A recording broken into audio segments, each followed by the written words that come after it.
Dear student, today I am going to explain problems on calculation of taxable and also exempted amount of encashment of earned leave.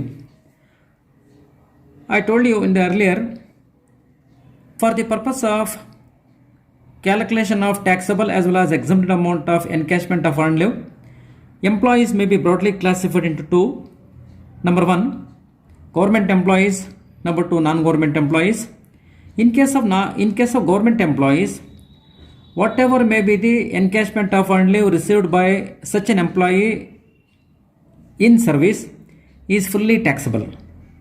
In case of non-government employees also is fully taxable. Whereas encashment of earned leave at the time of retirement in case of government employees is exempt from tax up to a maximum of 300 years. Whereas in case of non-government employees, partial amount is taxable and partial amount is exempted. Okay, ಅದರಲ್ಲಿ ನಾನು procedures ಅನ್ನು ಹೇಳಿದ್ದೆ ನಾನು. So at the time of calculation of taxable as well as exempted amount of encashment of earned leave in case of non-government employees, we must keep in mind some important points. ಅದರಲ್ಲಿ ಒಂದು, employer ಎಂಪ್ಲಾಯಿಗೆ ಒಂದು ವರ್ಷಕ್ಕೆ ಎಷ್ಟು E L ಕೊಟ್ಟಿದ್ದಾರೆ ನೋಡ್ತೀವಿ. ಅವ್ರು ಎಷ್ಟೇ E L ಕೊಟ್ಟಿರಲಿ, maximum E L for that calculation should be 30 E L.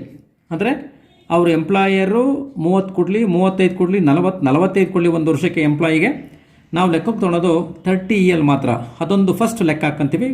Calculation of calculation of earned leave at is credit ಒಂದು ಲೆಕ್ಕ ಹಾಕ್ತೀವಿ. Then salary for the purpose of calculation of earned leave salary ಲೆಕ್ಕ ಹಾಕ್ತೀವಿ. That ಈ ಸ್ಯಾಲ್ರಿಗೆ ಯಾವ್ಯಾವ ತೊಗೊಬೇಕಪ್ಪ ಅಂದರೆ, H R ಎಗೆ ಯಾವ ಪಾಯಿಂಟ್ಸ್ ತೊಗೊತೀವೋ ಅದೇ ತೊಗೊತೀವಿ. ದಟ್ ಇಸ್ ಬೇಸಿಕ್ ಸ್ಯಾಲ್ರಿ ತೊಗೊತೀವಿ. D A if it is a part of salary for retirement benefit. Then commission if it is based on fixed percentage on turnover. ಓಕೆನಾ?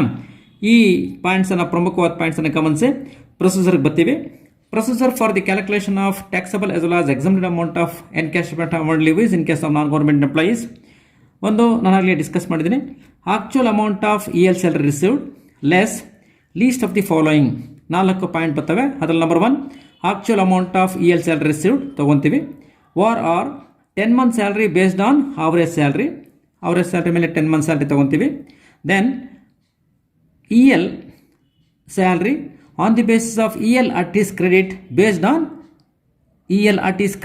Based on average salary. ಅಂದರೆ salary ಲೆಕ್ಕ ಹಾಕ್ತೀವಿ. ಯಾವುದ್ರ ಮೇಲೆ? ಅವನ ಅಕೌಂಟಲ್ಲಿ ಎಷ್ಟು ಇ ಎಲ್ ಇದ್ದಾವೆ ಆ ಇ ಎಲ್ ಮೇಲೆ ಆವರೇಜ್ ಸ್ಯಾಲ್ರಿ ಮಲ್ಟಿಪ್ಲಿಕೇಶನ್ ಮಾಡ್ತೀವಿ. ಆ ಇ ಎಲ್ ಎಷ್ಟು ಅವನ ಅಕೌಂಟಲ್ಲಿ ಇದೆ ಅಂತ ಲೆಕ್ಕ ಹಾಕ್ಬೇಕಾದ್ರೆ ನಾವು ಆ ಎಂಪ್ಲಾಯರ್ ಎಷ್ಟೇ ಕೊಟ್ಟಿರಲಿ 30 E L should be taken in account for every completed years of service. Then maximum amount is ₹3 lakhs. ಈ 4 ಪಾಯಿಂಟ್ಸ್ ಅಂತ ತೊಗೊತೀವಿ. ಈ 4ರಲ್ಲಿ ಯಾವ್ದು ಲೀಸ್ಟ್ ಇರುತ್ತೋ ಅದು ಎಕ್ಸಂಪ್ಷನ್ ಕೊಡ್ತೀವಿ. Remaining amount taxable. ಓಕೆನಾ? ಈ ಪಾಯಿಂಟ್ಸನ್ನು ಜ್ಞಾಪಕ ಇಟ್ಕೊಂಡು ನಾವು ಪ್ರಾಬ್ಲಮನ್ನು ಮಾಡ್ಬೋದು. ಈಗ ಫಸ್ಟ್ ಪ್ರಾಬ್ಲಮ್ ಮಾಡ್ತೀನಿ ನೋಡಿ. That is mister Maran is A non-government employee who receives ₹2,80,000 as earned leave salary at the time of retirement on 10th March 2020. ಅಂದರೆ 10th March 2020 ರಿಟೈರ್ಡ್ ಆಗ್ತವ್ರೆ. ರಿಟೈರ್ಡ್ ಆಗೋ ಟೈಮಲ್ಲಿ ಅವರು ₹2,80,000 earned leave salary ರಿಸೀವ್ ಮಾಡ್ತಿದ್ದಾರೆ. ಓಕೆನಾ? So on the basis of the following information determine the amount of taxable earned leave salary for the assessment year 2020 and 21. Okay, ಈಗ ನೋಡಿ, basic salary 40,000 per month since 1/1/2019 ಕೊಟ್ಟಿದ್ದಾರೆ. ಅಂದರೆ 1/1/2019 ಅವ್ರ basic salary 40,000 ಇದೆ per month.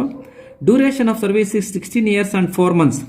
ಅಲ್ಲಿ ನಾವು complete years of service ತಗೊತೀವಿ, 16 years ತಗೊತೀವಿ.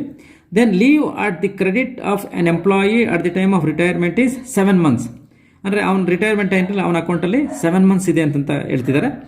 Leave entitlement of salary 45 days for every complete years of service. ಇಲ್ಲಿ ಒಂದು ವರ್ಷಕ್ಕೆ 45 ಇ ಎಲ್ ಅನ್ನು ಕೊಟ್ಟು 45 days ಕೊಟ್ಟಿದ್ದಾರೆ.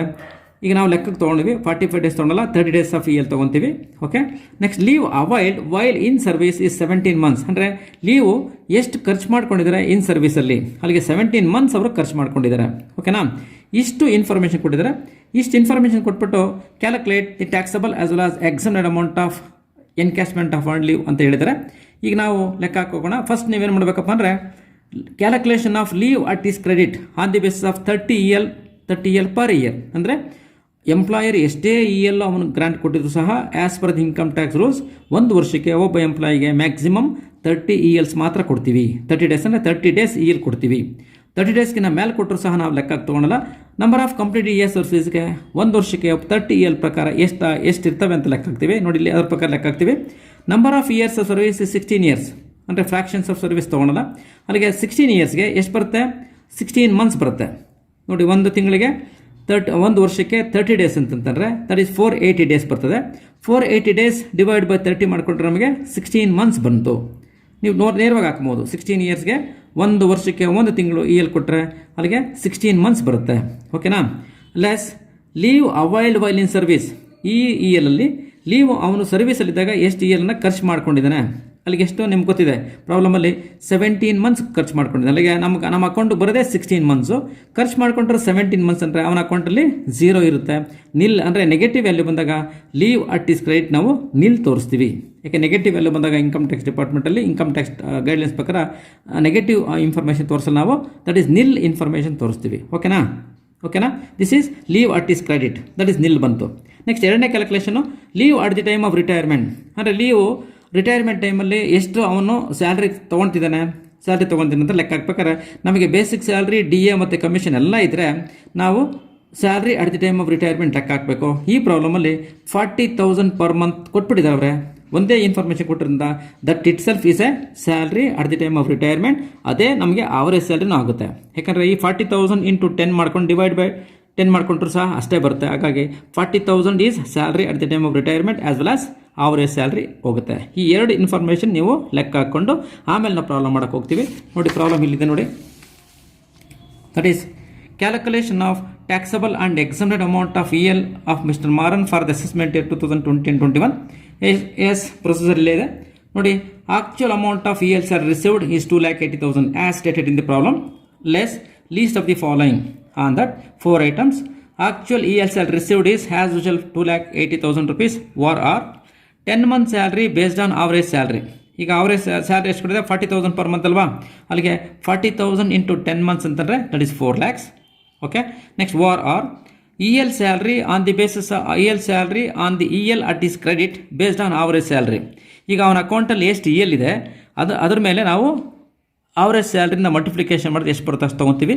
ಈಗ ಅವನ ಅಕೌಂಟಲ್ಲಿ ಎಷ್ಟು EL ಇದೆ? 0 EL ಇದೆ. 0 ELs ಇಂಟು 40,000 ಅಂದರೆ 0 ಬಂತು, ದಟ್ ಈಸ್ ನಿಲ್ ಬಂತು. Or maximum amount fixed by the act is rupees 3 lakhs.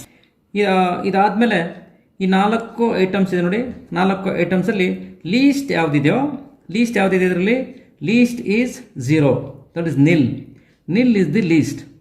Okay, whichever is less is least is nil.